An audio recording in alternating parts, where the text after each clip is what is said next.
Captain Elena Vasquez had seen many strange things in her 15 years exploring the Outer Rim, but nothing quite prepared her for the sight of the Zephyrian delegation trembling before a human child.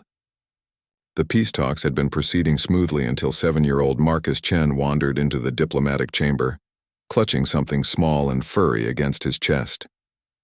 The boy's parents, both xenobiologists stationed on research outpost Kepler 442, had been attending the historic first contact meeting when their son slipped away from his caretaker. "Papa, look what I found," Marcus announced, his voice echoing in the vast crystalline hall. The Zephyrian ambassadors, tall, ethereal beings with gossamer wings and faces like carved moonstone, immediately recoiled in what could only be described as abject terror. Ambassador Thelvaran, the Zephyrian delegation leader, pointed a trembling finger at the child. "The small human carries a Kithron," he whispered, his translator struggling with the alien term. This is an act of war." Elena stepped forward, her diplomatic training kicking in despite her confusion. "Ambassador, surely there's been a misunderstanding. The child merely found what appears to be a local creature." "Local?"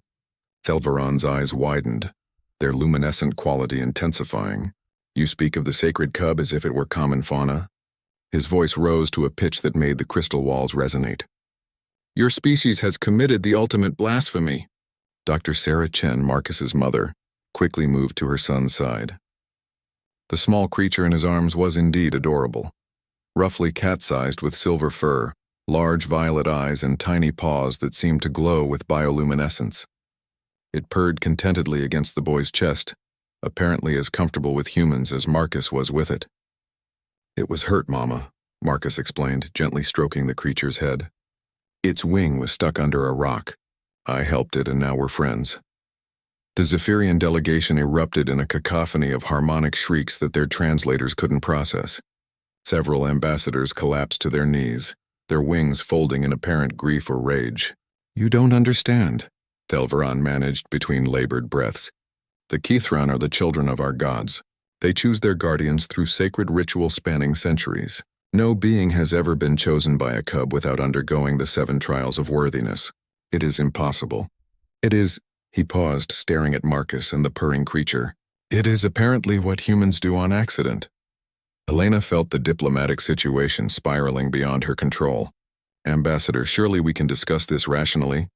"There is nothing to discuss," another Zephyrian spoke up, this one wearing the ceremonial armor of their military caste.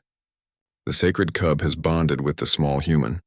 By our most ancient laws, this means either the human is the prophesied bridgewalker who will unite our peoples or—" He paused dramatically. "Your entire species is an abomination that must be cleansed from the galaxy." "Those seem like pretty extreme options," Elena muttered. Marcus, oblivious to the cosmic implications of his new friendship, had sat cross-legged on the floor. The creature had crawled into his lap and was now showing him how its tiny wings could create beautiful patterns of light. Other small beings, apparently more cubs, had emerged from hidden crevices in the walls, drawn by some invisible signal. They gathered around Marcus in a luminescent circle, chirping and purring in harmony. Dr. Chen knelt beside her son, her scientific mind racing.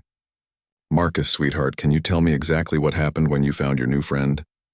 "Well," Marcus began, his tone taking on the serious quality children used when adults finally asked them important questions. "I heard crying from under the big rock. The little guy's wing was stuck and he looked really scared. So I moved the rock. It was super heavy, and told him it would be okay. Then I gave him some of my snack bar and he licked my hand. That's when all his brothers and sisters started coming out to say hi."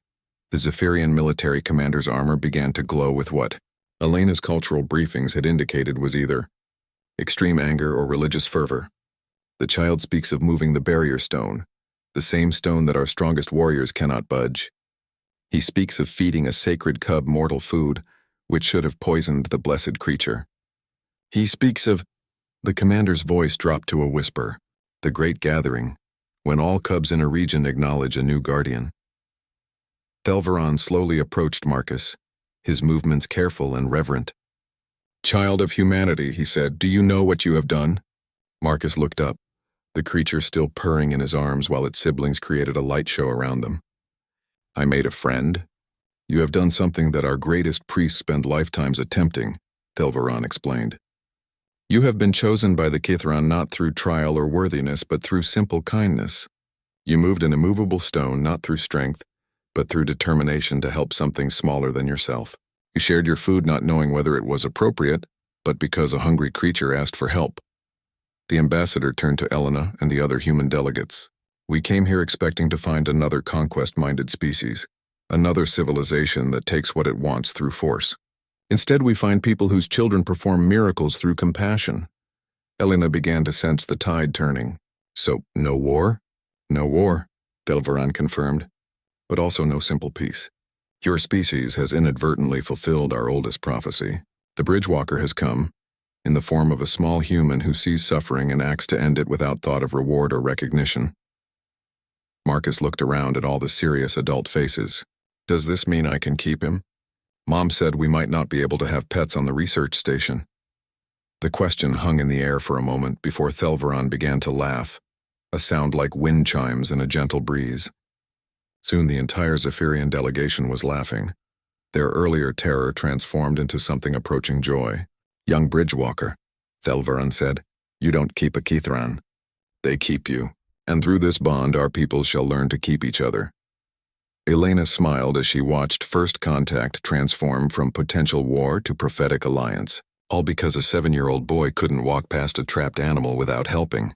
Humanity's reputation for chaos had once again turned into their greatest diplomatic asset. Sometimes, Elena thought, the galaxy's most important wars were the ones that ended before they began.